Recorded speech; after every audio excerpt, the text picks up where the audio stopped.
Con el doctor Modesto Montoya, ministro del Ambiente. Muy buenos días, doctor Montoya, bienvenido a RPP. Buenos días. Buenos días, Carlos, Mabel, muchas gracias por la invitación. A sus órdenes. Sí, doctor Montoya, ¿tenía usted conocimiento que Repsol está reclamando una indemnización millonaria contra el armador del buque y su seguro, a quien ahora está responsabilizando por el derrame de petróleo? Ahora están en una posición de víctimas. ¿Cómo reaccionan desde el Ministerio del Ambiente? Bueno, nosotros lo que tenemos que hacer es asegurarnos que la empresa privada responsable, en este caso Repsol, de la refinería, restablezca las condiciones que teníamos antes de este derrame, cosa que es bastante compleja, por supuesto, y difícil. Los temas que pueden haber entre las empresas privadas involucradas ya es asunto que no nos compete. Lo que requerimos es que la empresa restablezca las condiciones anteriores. ¿Y se está cumpliendo, ministro, con el cronograma que había presentado Repsol para la limpieza tras el derrame? Lentamente se está limpiando las playas, pero todavía no se cumple de manera entera. Nosotros, como dije, tenemos que cuidar que se restablezca a lo anterior.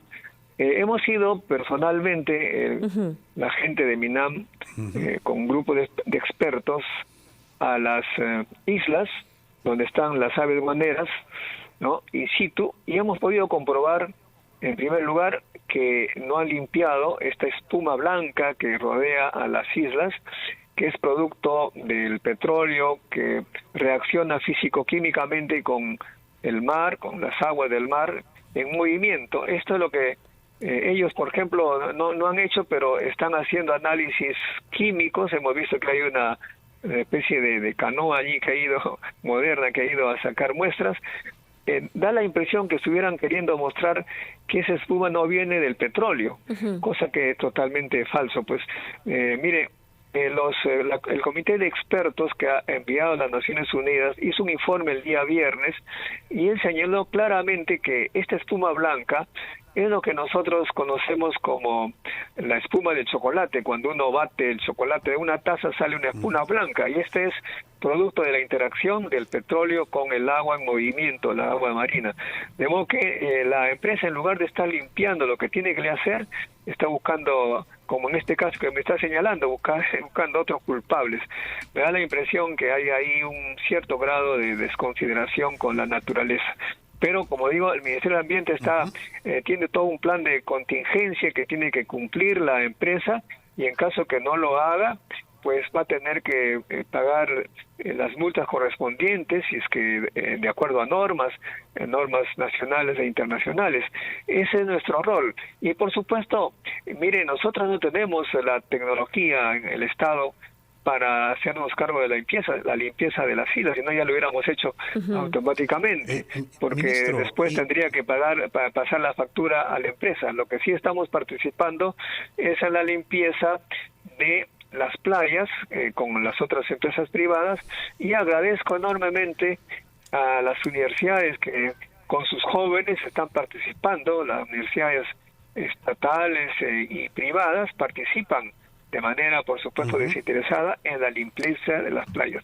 También hemos Ahora, conversado si hablamos en términos de porcentajes, ministro, ¿cuánto se ha avanzado realmente en el proceso de limpieza de las playas afectadas por el derrame? ¿Se puede determinar esto? Sí, más o menos podríamos, grosso modo, señalar que hay unos 70% de avance, pero obvio, solamente estamos hablando de playas, pero imagínese usted todo lo que ha ido al fondo del mar, todo está contaminado. Hay allí todo un proceso que tendría que estudiarse más tarde con participación de científicos. Las playas ya están, digamos, siendo limpiadas.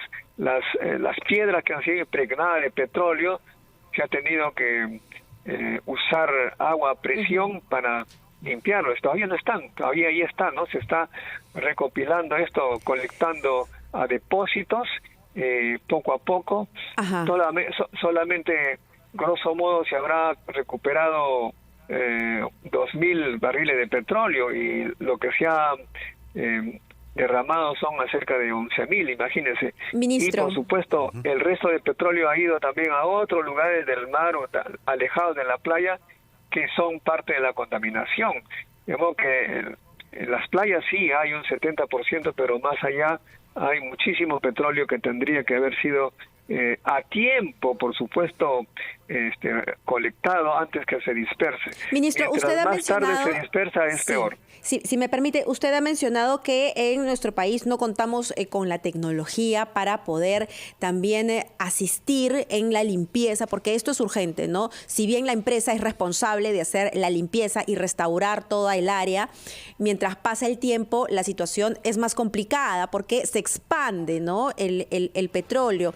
Y el país no puede hacerlo porque usted dice no tiene la tecnología. Sin embargo, sabemos que a través de Cancillería se han estado buscando la cooperación internacional y hay muchos países y organizaciones que han captado con mucho interés esta solicitud y están dispuestos a ayudar. Usted, después de la pausa, ¿nos podría contar a qué punto se ha llegado con la cooperación internacional? Le pido por favor que nos espere un par de minutos, son las 8:15, escuchamos a los anunciantes y continuamos con el ministro del Ambiente, el doctor Modesto Montoya. Agradecemos al ministro del Ambiente, el doctor Modesto Montoya, por la espera. Ministro, yo le había dejado una consulta respecto a la posibilidad de poder trabajar con la cooperación internacional ya en las próximas semanas para colaborar con la limpieza y restauración de nuestro mar, luego del derrame de petróleo. Muchas gracias, Mabel. Aprovecho una oportunidad preciosa para aclarar algunas cosas, si me permite. Hay un ex congresista y político que me enteré que era abogado y literato, que señalaba que Modesto Montoya no era científico, y le hago recordar que el que reconoce a los científicos es el CONCITEC en la red, en el Registro Nacional de Investigadores, no son los literatos. Y hay un periodista que viene al caso, de apellido Castillo, que señalaba que no tengo experiencia en gestión. En realidad he sido presidente del Instituto Peruano de Energía Nuclear durante ya cerca de 6 años, y justamente viene al caso porque el Instituto Peruano de Energía Nuclear tiene relaciones con las Naciones Unidas a través del Organismo Internacional de Energía Atómica, y ellos han venido ya...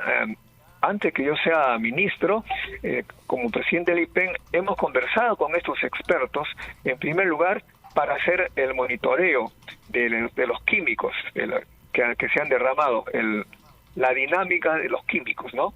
Y ellos han venido y con los expertos del IMARPE y del Instituto Peruano de Energía Nuclear han hecho un plan, y este organismo, con el dinero internacional, nos va a dar los instrumentos, los equipos necesarios y, por supuesto, los expertos que nos va a permitir hacer un estudio mejor. No es que no conozcamos nosotros los peruanos estas tecnologías, pero lo que sí es cierto es que nos falta equipos, y por otro lado nos falta un Ministerio de Ciencia y Tecnología que no tengamos que hacer convenios entre los diversos sectores del IMARPE, de la ANA, ¿Usted va a insistir en ese para ministerio? hacer una cosa concreta. Entonces ellos nos van a dar los equipos y el experto. Y respecto a la limpieza también, las Naciones Unidas nos han señalado que nos van a apoyar en nuestro plan de limpieza en la medida que podamos nosotros como Estado participar, y supuestamente también va a apoyar a las empresas privadas para que el restablecimiento a la situación anterior se haga lo más pronto posible. Sí, ministro, se había anunciado... Adelante, Mabel, adelante. Era una repregunta porque había mencionado el Ministerio de Ciencia y Tecnología. ¿Usted va a insistir con ello entonces y no le da temor que eventualmente en ese ministerio de crearse, el Ministerio de Ciencia y Tecnología, escojan a alguien que no sea idóneo, como lo vienen haciendo en diferentes ministerios? Mire, este ministerio no se va a crear para este gobierno, será para siempre. Pero también hay algunas observaciones que dicen que el ministerio será una cosa burocrática, que va a gastar más de lo necesario. Hay que saber que nosotros tenemos una veintena de institutos pequeñitos con una tremenda burocracia, presidente, gente general, todo un aparato burocrático para unos cuantos científicos. Con una racionalización de un ministerio fuerte, más bien va a haber ahorro en burocracia si es que esto se lleva a cabo. De modo que el Ministerio de Ciencia y Tecnología debería haber hecho este tema de la limpieza y todo lo demás respecto al petróleo de manera más coordinada, más organizada. Entonces este ministerio será para optimizar todos los esfuerzos de los pequeños institutos, optimizar los recursos del Estado, gastar menos para obtener más. Y lo que haga el gobierno actual me parece que va a ser realmente dar un gran paso para el futuro del Perú, puesto que usted sabe que hoy en día estamos ante tanto problema social producido por nuestra prácticamente monodependencia de los minerales. Obviamente, si no tuviéramos el cobre, estaríamos en una situación muy crítica en este momento. Por eso que hay que apoyar a la minería, a la empresa privada, pero también tenemos que abrir nuestros ojos a otras tecnologías para vender conocimiento, para vender, digamos, productos propios. Acabo de recibir una foto de Francia. Totalmente de acuerdo con eso. Acabo de recibir una foto de Francia, que en Francia están ya cultivando oca y venden en los mercados oca de Perú. Y esto significa que no hemos dado el apoyo a la agricultura para exportar oca. ¿Sabe usted cuánto cuesta un kilo de ocas en Lima, estimado Carlos, usted que va al mercado? Así, ese tipo de preguntas le hacen a los ministros, ¿no? Bueno, yo me enteré, yo he cultivado ocas de niño, he cultivado ocas. Y me da mucha pena que en el Perú... ¿En dónde? ¿En Salpo, ministro? En Salpo. Y entonces, usted también es de Salpino, me parece. Un kilo de ocas en Perú, 2 soles. Los pobres agricultores están transformando sus chacras en pozas de lixiviación porque no les alcanza con esa plata. En Francia, un kilo de oca, 40 soles, de modo que hay que exportar ocas a Francia. Totalmente de acuerdo, ministro. Usted está convenciéndonos, por supuesto, y desde hace rato ya estamos convencidos de que la ciencia es el futuro de un país como el nuestro, del planeta entero. Con la ciencia nos guiamos, por ejemplo, para salir de esta pandemia. Usted es un hombre de ciencia, cree en la ciencia, cree en la evidencia. Por eso le pregunto, ¿cómo se siente usted de compartir gabinete con una persona como el ministro de Salud que promueve la pseudociencia? Muy buena pregunta, Mabel. Como sabe Carlos, seguramente que conoce Salpo, en nuestros pueblos abandonados por el Estado durante 200 años, hay que decirlo claramente, por favor. Y yo soy hijo de Álvaro y Clarita, que tuvieron 4 niños. 2 de mis hermanitos, perdieron la vida en Salpo. ¿Por qué razón? Porque no había médico.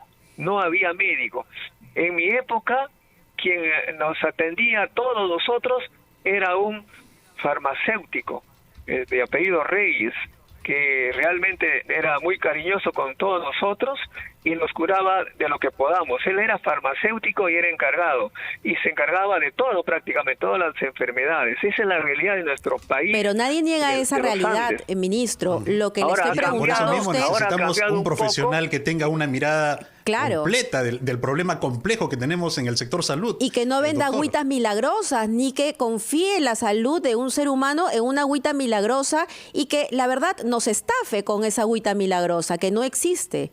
Y que nos meta un discurso atarantándonos sobre lo que es la física, la química, cuando en realidad lo que nos está diciendo es mentira. Entonces, le vuelvo a preguntar, usted como un hombre de ciencia, ¿cómo se siente al lado de un ministro de Salud que más bien promueve la pseudociencia? Hay que poner, como le digo, las cosas en contexto, ¿no es cierto? Y creo yo de que el presidente Castillo nos está evaluando a todos, y lo que tendríamos que hacer más bien es ver lo que hace cada ministro de ahora en adelante. Yo he entendido... Pero no me está respondiendo, ministro, ¿eh? Que si yo me siento cómodo. Ajá. Bueno, yo lo que tengo que responder es por mi sector y por supuesto cada uno de los ministros que están apoyando al presidente Castillo tendrán que hacerlo propiamente.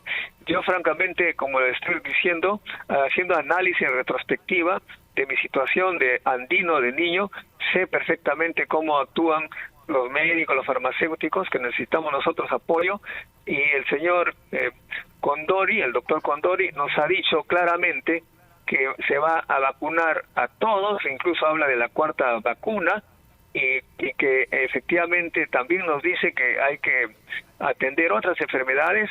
Y yo lo siento también, porque cuando empezó la pandemia yo tenía que hacerme una operación, digamos, hernia inguinal que estaba, digamos, a punto de reventar, y he tenido que esperar 2 años prácticamente porque nadie me podía atender. Finalmente tuve que ir a una clínica privada para hacerlo. De modo que, es la situación de muchos peruanos, por eso sin duda. Por eso le digo, el doctor Condori dice que también hay que atender esas enfermedades. Además de la vacuna, ¿confía usted en el doctor Condori entonces? ¿Perdón? ¿Confía usted en el doctor Condori? Yo confío que seguirá las indicaciones del presidente Castillo, es decir, vacunar a todos y también atender las enfermedades que nos han estado ¿Confía usted en una matando. persona que dice haber hecho una maestría en salud pública, pero que en realidad no la hizo? Porque él en sus papeles presenta, ¿no?, que ha hecho una maestría en salud pública, así se presenta, pero cuando uno ingresa a SUNEDU, pues no ha hecho ninguna. Mire, yo no he analizado ese tipo, no he entrado a la SUNEDU, pero yo le aseguro que si el presidente Castillo observa que el ministro Condori hace las cosas que no van en la correcta dirección, y también, por supuesto, Modesto Montoya, si no hace las cosas en la correcta dirección que él señala, es decir, atender a todos, la medicina para todos, o limpiar el ambiente, seguramente que nos va a cambiar al día siguiente, y tendríamos que obviamente agradecerlo y avanzar para que el Perú necesita un Perú nuevo, y no en la situación que hemos estado durante 200 años totalmente abandonados, con una educación que francamente está congelada. Las universidades tienen el mismo número, las universidades estatales tienen el mismo número de alumnos que hace 40 años, cuando la población se ha multiplicado varias veces. Bueno. Sí, ministro, quería consultarle sobre una preocupación que tienen los pescadores y las personas afectadas por el derrame de petróleo, porque se había anunciado la posibilidad de otorgarles un bono. ¿Se va a materializar esto? ¿En qué parte del proceso de la gestión se encuentra en el Ministerio del Ambiente? Mire, hay